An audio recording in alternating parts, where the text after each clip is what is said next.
नमस्कार, मैं अमय अग्रवाल, मेरे साथ है कीर्तेश संघवी। आज बात करेंगे फाइनेंस के एक टॉपिक वर्किंग कैपिटल मैनेजमेंट पे। वर्किंग कैपिटल वो होती है जो आपके डेली, वीकली या मंथली के बिजनेस के ट्रांजैक्शन को बियर करती है, उसका खर्चा उठाती है, उसको मैनेज करती है। आज वर्किंग कैपिटल को लेके हमारे साथ है मिस्टर तरुण गुप्ता, नाशिम के चीफ फाइनेंशियल ऑफिसर। नाशिम एक दुबई बेस्ड कंपनी है, फैशन रिटेल में, ऑनलाइन फैशन रिटेल में ये काम करती है। तरुण सर एक अपनी चार्टेड अकाउंटेंट और कंपनी सेक्रेटरी है, जिन्होंने अपनी CACS कंप्लीट करी 2006 में।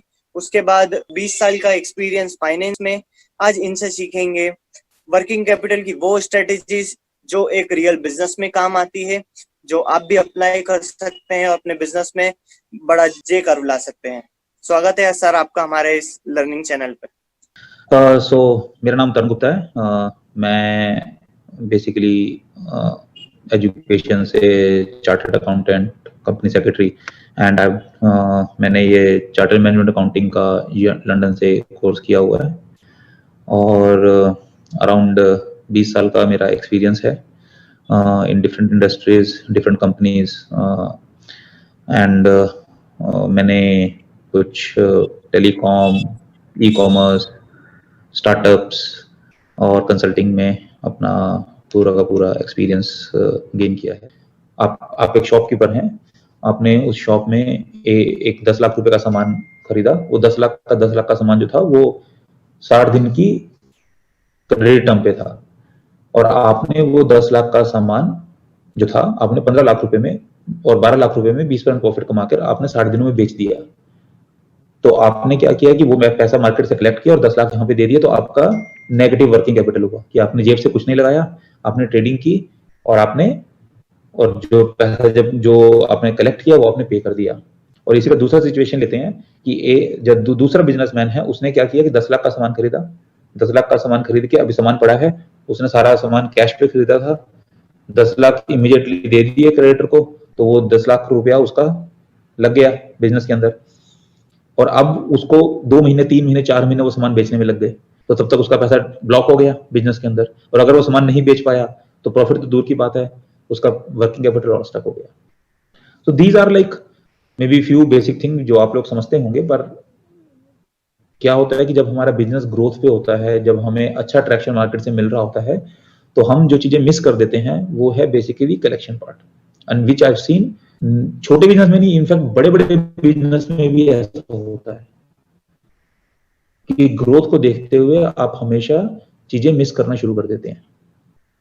तो इसीलिए मतलब वर्किंग कैपिटल को मैनेज करना जरूरी है। वर्किंग कैपिटल के रिपरकशंस जो हैं वो बहुत बुरे हो सकते हैं।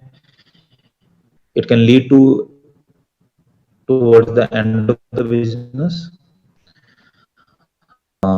हमने ये फेस किया चैलेंज, हमें कमी थी, we have to immediately pay. Working capital हमारा बर्न बहुत ज्यादा था, so how did we manage? तो अभी आप लोग को सबको पता है कि कोरोना कोविड में so all the business actually came under risk, because क्या हुआ, उनकी वजह से जो आप रेवेन्यू कमाते हैं तो वो रेवेन्यू कमाना आपका कम हो गया।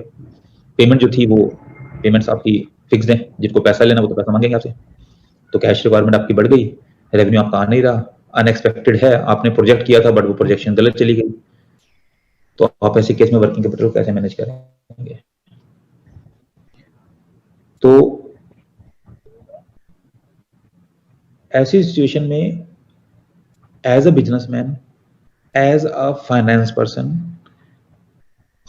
हमेशा फोकस, और जो कि मैंने किया और मैंने पहले भी ये किया और जो कि मैंने अपना एक्सपीरियंस से जो मैंने वापस रिप्लेट किया, आपको बिजनेस में हमेशा 80-20 रूल लगाना चाहिए कि 20% वो लोग जो आपके बिजनेस पे 80% इंपैक्ट डाल सकते हैं, आपको उन पे फोकस करना चाहिए, and rest everything is perception management. तो अगर मेरा रेवेन्यू कम हुआ इस सिचुएशन में,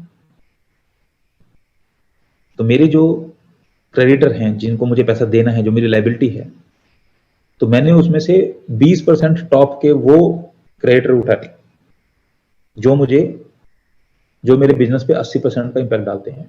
और मैंने उनसे बात की कि ये सिचुएशन है, हम बिजनेस कर रहे हैं काफी टाइम से, तो we need extra credit payment terms, ये 2 महीने के लिए भी हो सकता है, कोई 3 महीने के लिए देगा, कोई 90 डेज के लिए एक्सटेंड करेगा, कोई 60 डेज के लिए करेगा, कोई 180 डेज के लिए करेगा। तो आपने वो 20 बड़े और 20% वो बड़े आपके क्रेडिटर उठाए और उनसे बात की और उनसे एक्स्ट्रा पेमेंट हम ली, और जो आपके छोटे छोटे जो क्रेडिटर थे उनको अपने टाइम पे किया, so that your business is also not hampered, your perception in the market is still managed, आपका जो परसेप्शन है मार्केट में वो मैनेज हो गया। ये कह के यार ये कंपनी टाइम पे पैसे देती है, ऐसा नहीं कि ये कंपनी ने पैसे देना बंद कर दिया, क्योंकि तब आपके बिजनेस को और नुकसान होगा। और जो आपके बड़े क्रेडिटर थे जिन्होंने आपसे पैसा लेना था, उनको आपने मैनेज किया, उनसे आपने और 60 से 90 से 120 दिनों का आपने क्रेडिट टर्म मांगा, और उन्होंने हेल्प भी की। उनमें से कुछ ने की, उसमें से कुछ ने नहीं की। जिन्होंने की वो बहुत अच्छा है, जिन्होंने नहीं की anyways we have to do the business with them in future, उनके साथ हमें रेगुलर बिजनेस तो करना ही है। बट सब लोग समझते हैं, अगर आपके टर्म्स अच्छे हैं तो वो सब लोग समझते हैं। और दूसरा आपने फोकस किया, जो आपको पैसा मार्केट से लेना है वो कितना जल्दी आप कलेक्ट कर सकते हैं। हो सकता है कि कोई पैसा आपके पास 10 दिनों में आता था, कोई 15 दिनों में आता था, कोई 30 दिनों में आता था, कोई 60 दिनों में आता था। अगर आपको वो पैसा थोड़ा डिस्काउंट देके भी मार्केट से लेना पड़े, आप उसको अपने पास अपने हाथ में लेके आइए। सपोज आपको किसी से 10 रुपए लेना है और वो कहता है कि 10 रुपए में मैं एक काम करूंगा, 50 पैसे काट के आपको 9.5 रुपए में अभी दे सकता हूं, take that money. It is always better, हमेशा अच्छा होता है कि अपने हाथ में पैसा रहे, अगर हमें कुछ डिस्काउंट काट के देना पड़ता है। बिकॉज पैसे का value, time value of money भी होता है, कि अगर जो किसी के पास पैसा रहेगा तो वो पैसे से मेरी opportunity to earn money is also going. तो बेसिकली ऐसी सिचुएशन में मेरे पास जब कैश की कमी थी तो मैंने इस ढंग से मैनेज किया, और I been able to basically convincingly manage the overall the bouquet of the working capital, जहाँ पे कोशिश की अपनी इन्वेंट्री को जल्दी लिक्विडेट किया जाए, कैश को जल्दी कलेक्ट किया जाए और पेमेंट को डिले किया जाए। This is based on my experience. This is the example which I've जो मैंने आप लोगों को शेयर किया। तो ऐसी क्या चीजें हैं जो हमको as a businessman, as a entrepreneur हमें अपने बिजनेस में देखनी चाहिए। हमें कैसे अपना वर्किंग कैपिटल मैनेज करना चाहिए, कौन सी चीजों का ध्यान रखना चाहिए। तो देखिए, मैं अपने एक्सपीरियंस आपको बता सकता हूँ। मैं सोचता हूँ कि 5, 7, 8 चीजें हैं ऐसी जो किसी को भी अपने बिजनेस में ध्यान देनी चाहिए, और अगर हम इन चीजों पे ध्यान देंगे तो मैं अपने 20 साल के एक्सपीरियंस से बता सकता हूं कि आप अपने बिजनेस में कभी भी फेल नहीं होंगे। वो क्या चीजें हैं? पहली बात तो बहुत जरूरी है कि हम अपना जो कैश का रिक्वायरमेंट है उसको एंटिसिपेट करें, यानी कि उसको प्रोजेक्ट करें, उसको सोचें कि मेरा आने वाले महीने में, आने वाले 2 महीने में, आने वाले 6 महीने में, आने वाले 1 साल में। ऑब्वियसली आप जब आप उसको प्रोजेक्ट करेंगे तो जो 1 साल की प्रोजेक्शन होगी वो डिफरेंट होगी, 1 महीने की प्रोजेक्शन आप फिर भी कर सकते हैं, 1 हफ्ते की प्रोजेक्शन। नया बिजनेस है, उसके पास पुराने ट्रेंड्स नहीं है। जो पुराना बिजनेस है उसके पास ट्रेंड्स हैं, वो देख सकता है कि मेरा ये महीने में, कि इस हफ्ते में जब पिछले साल था तो कैसा मेरा ट्रेंडिंग रहा था, तो मेरा ट्रेंडिंग मोस्ट प्रोबेबली इस साल भी वैसा रहेगा। जैसे कुछ बिजनेस होते हैं जो सीजनल होते हैं, जैसे कि अगर मैं ट्रैवल की बात करूं, अगर आप सपोज एक ट्रैवल एजेंसी चलाते हैं तो आप देखेंगे किसी महीने में पीक आएगा। जून जुलाई में, अगर मैं इंडिया की बात करता हूं, तो अगर आप सपोज नॉर्थ इंडिया में है तो गर्मियों की छुट्टियां होती हैं, वहां पे आप क्या करेंगे, देखेंगे तो लोग घूमने जाएंगे, तो वहां पे एकदम पीक आएगा जून जुलाई के महीने में, मई जून के अंदर वहां पे एकदम ट्रैवल बढ़ जाएगा। दिसंबर के महीने में ट्रैवल बढ़ जाएगा क्योंकि सबकी छुट्टियां होती हैं। पर अगर आप वही फरवरी के महीने में देखेंगे तो ट्रैवल में एकदम डिक्लाइन आ जाएगा, बिकॉज सबके एग्जाम होते हैं फेब-मार्च में, तो बच्चों की वजह से पेरेंट्स घूमने नहीं जा पाते हैं। तो हर एक बिजनेस का एक ट्रेंड लाइन होता है। तो एक्सपीरियंस, जो बिजनेस पुराने हैं वो अपने एक्सपीरियंस से देखें कि हमारे पास कैसी ट्रेंडिंग चल रही थी, और मेरा आने वाले हफ्ते में मेरा बिजनेस का प्रोजेक्शन क्या है, और मेरे को कितना कैश का रिक्वायरमेंट होगा। कितना मैं सेल करूंगा तो मैं उतना ही एक्सपेंस को जो भी है कमिट करूं, ठीक है। तो प्रोजेक्शन बहुत जरूरी है। नए बिजनेस को may be long term planning एक चीज है, 1 साल का, 2 साल का, 6 महीने का प्लान करूं, बट जितना भी समय है आप हफ्ते का, 2 हफ्ते का, 1 महीने का प्लान कीजिए। और कोशिश ये कीजिए कि अगर आपके पास पास्ट ट्रेंड नहीं है तो प्लानिंग एंटिसिपेशन अच्छा है, पर अपने खर्चों को मेंटेन करने की कोशिश कीजिए कि अगर मेरा जो मैं प्रोजेक्ट कर रहा हूं, सपोज उससे 20% डेविएशन हो गया, मैंने प्रोजेक्ट किया था कि मेरी 10 करोड़ की सेल होगी, बट मेरी 10 करोड़ नहीं 8 करोड़ होगी, तो क्या मैं अपने एक्सपेंसेस को उसी ढंग से मैनेज कर सकता हूं? तो कोशिश कीजिए कि मेरे एक्सपेंसेस भी उतने ही वेरिएबल हों, फिक्स ना हो। ऐसा ना हो कि मैं 10 करोड़ की सेल की थी और मैंने खर्चे उसके हिसाब से कमिट कर दिए कि 6 करोड़ के खर्चे तो मैं करूंगा, और सेल नहीं हुई 10 करोड़ की, सपोज सेल हुई 6 करोड़ की, तो आपके खर्चे जो फिक्स थे वो तो 6 करोड़ आपको करने पड़ जाएंगे। तो हमेशा कोशिश कीजिए कि उन खर्चों को एक तो हम वेरिएबल रखें नेचर में, कि अगर मेरा रेवेन्यू कम हुआ है तो मेरा खर्चा भी कम हो, और दूसरा है कि शुरू में एक हफ्ते का, 2 हफ्ते का एंटिसिपेट कीजिए तो आप क्या बिजनेस की ट्रेंड कैसे चल रही है।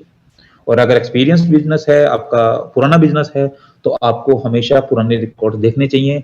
आपको धीरे धीरे एक्सपीरियंस हो भी जाएगा या हो भी गया होगा कि मेरा किस सीजन में, किस हफ्ते में या किस महीने में बिजनेस कैसा जाता है। तो उसके बेस पे आप प्लान कीजिए कि मेरी कैश की रिक्वायरमेंट क्या होंगी, और हमेशा उतना एक कुशन बना के रखिए कैश का। दूसरी चीज, रिसीवेबल्स।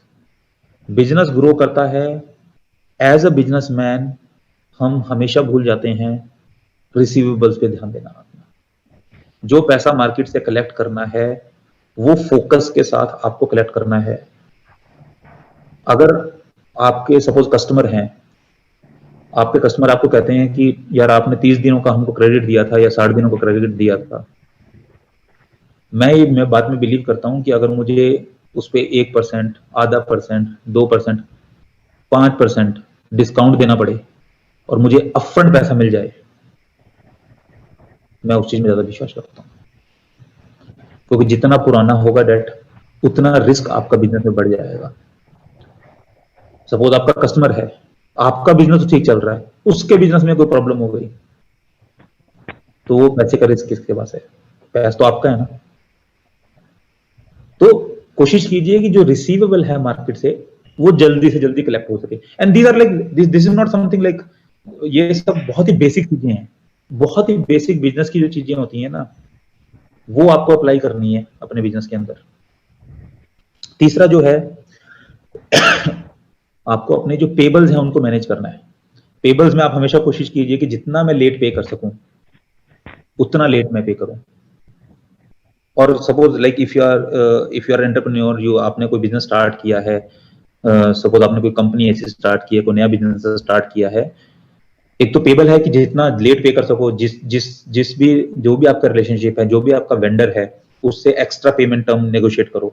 उसको कहो 60 दिनों में दूंगा पैसा, 30 दिनों में दूंगा।